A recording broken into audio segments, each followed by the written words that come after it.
你一定要去做一个阴险狡诈却又光明正大的男人，而不是一个温柔善良的男人。这个世界会告诉你，女人喜欢温柔善良的男人，但事实却完全相反。女人对温柔的男人的喜欢，她是那种就像看到可爱的宠物那种喜欢，能懂吗？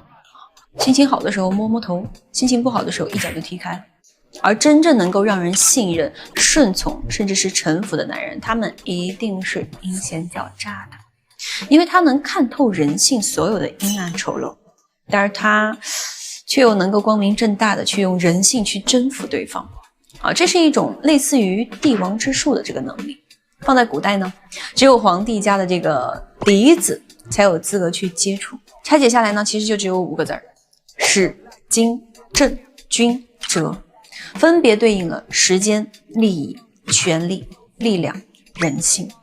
思维导图我先给大家放在这里，好吧？兄弟们可以自行截图。我们直接开始吧。首先第一个字是史，也就是说你在评判任何一件事儿的时候呢，你都要先从时间的维度去思考。为什么你给一个女人花了6、7位数，但是她依然不愿意跟你建立一个很好的长期关系？你们会不会觉得她是在吊着你？但是如果说你从时间的维度去思考的话，你就会发现不是他这个人不真诚，可能是他从事了几年颜值变现行业，看过太多的姐妹因为一个包、一条项链，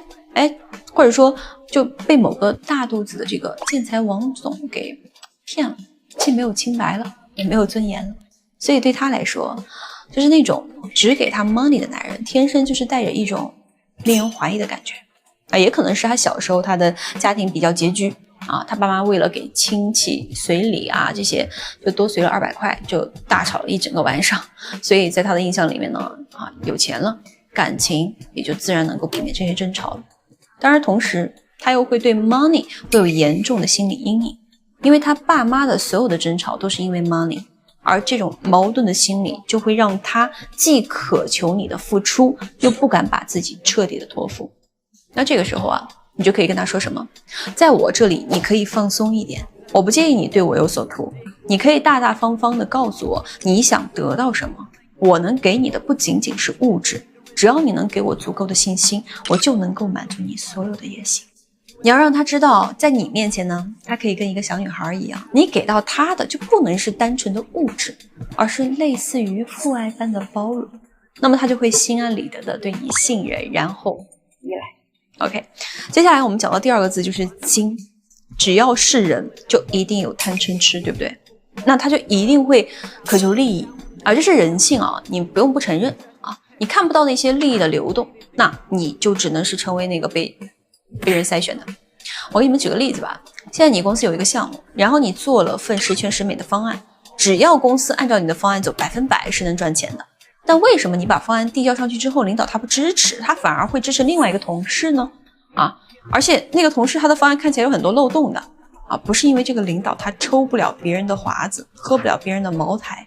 而是因为你的方案太完美了。如果老板看到了你的方案，就会把你提拔上去，那他就莫名其妙的多了一个竞争对手，你就会在不知不觉之间威胁到他的头顶那顶乌纱帽。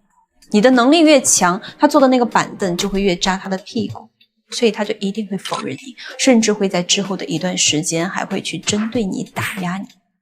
好，我们再把话说回感情上面为什么一个曾经对你热情的女人最近突然对你冷淡了？也是因为利益。她对你冷淡了，本质上是对你进行了一场利益谈判。老娘哪2天不理你，你总该来哄哄我吧总得给我付出点啥吧，而且后面相处的时候你也应该会知道多照顾我一些吧。所以你们看他对你的冷淡呢，不是因为你没有戏了，只是想单纯就想做一个闹脾气的小女孩就相当于是在找你要糖吃一样，你这么去看待就对了。很多男人他都是在看不懂这一层这个利益的这个谈判，他就傻乎乎的以为好像是自己没戏了，甚至会觉得说就是自己做错了，对吧？然后就去做一些错误的一些评判或行为结果呢，只会白白的错过一段可能会变成很优质的一段关系。所以说你一定要去锻炼你自己对于利益的一个嗅觉。如果说你跟着我学会了研究人性，那我说实话，那你整个人就会升华掉。这也是为什么我一直会强调什么，要懂人性，要用人性，这个比你要用很多个 W 去有用的多。OK， 我接下来给你们讲一下第3个点吧，就是正。正其实就是让你看到权利，这个权利不是说世俗的身份高低啊，而是你有没有能力让别人做他不愿意做的事儿。就比如说你最近工作比较繁忙啊，他呢却非要去海边旅游，那你就说，过段时间再去，那他就跟你闹脾气。那这个时候你是妥协放下工作成全对方呢，还是坚持你的立场让对方顺从你啊？这个就是权力最直接的一个体现。当你从权力的维度去看问题的时候，你就能够清晰的知道为什么你对他越好，他反而越不尊重你。因为你每一次的妥协就相当于是在告诉他，咱俩之间你是爷，你说了算，那他肯定不会尊重你的。所以咱们可以延续一下前面那个例子啊，就是说你专注事业，他渴求陪伴，那这个时候你就完全可以跟他讲说，在我这儿事业永远是我最重要的，我得先有了稳定的事业，才能够有足够的底气去满足你那些想要的浪漫。所以你没有必要跟我去跟我的事业去争宠，你得先给我毫无保留的这种支持，我才能够给你轻松快乐的生活，不是吗？不要去压迫对方而是跟对方之间达到一个平衡，让对方心甘情愿的支持你的想法，这个才是一段优质关系应有的权利结构。我们讲到第4个点了，是吧？第4个点是均均指的是什么？是对抗。也就是说，你要在每一次矛盾之前，像做战前准备一样，去分析对方的优势和弱点，去了解对方的动机还有需求，而不是一味的情绪化去黑着个脸跟他吵个3天3夜啊。那这里呢，我可以给你们用一个难度最高的一个例子就是你喜欢的女生跟你闹分开，那这个时候你要做的是什么？就是从军事的角度去思考一下，这一场斗争的动机是什么？是他真的想跟你分开吗？不是，因为要走的人是不会大声敲门的。那么动机是什么呢？是希望得到你更多的重视，还是换取更多的话语权呢？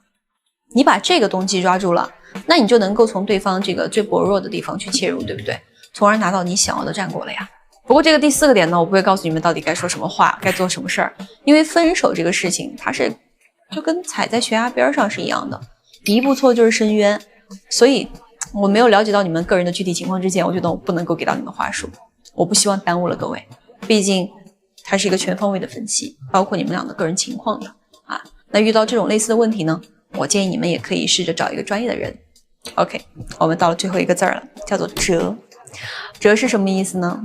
是去看本质，看透问题的底层逻辑，看透永恒的人性。就比如说你最近接触了一个女孩子，你想吸引她跟她建立关系，你会怎么做？那大部分的男人呢，会去展示价值，会去给她就是送一些礼物呀，甚至会给她展示一下自己的大别墅对吧？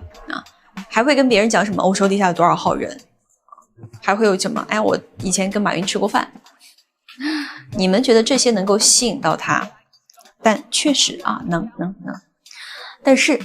你无法靠这些跟他建立关系的，因为你所展现的价值已经跟他所需求的东西已经错位了。这个时候他对你的价值板块已经知根知底了，那人性对于透明的这个价值板块的东西，说实话他只会觉得有可利用的地方，他不会有其他的一些欲望，很难了。所以说当你从折的这个维度去看待问题的时候，你就会知道，想要吸引一个女人，你就不能够全盘托出。你可以给她花 money 可以展示你的财力，但是与此同时，你就一定不能让她知道你是做什么工作的。你可以让她坐你的豪车，但是不能她坐副驾，知道吧？你要吸引的不是她这个人，而是她的人性。你要让她对你产生无法抗拒的探索欲和征服欲，那这个时候即便你不主动，她也会主动靠近你，甚至是他自己会越陷越深的其实说到底这5个字就是使精正均折，对不对？它不是一种天赋，而是一套人性的底层代码。所以兄弟们，多看教哥懂人性，学人性，用人性。好吧，下课。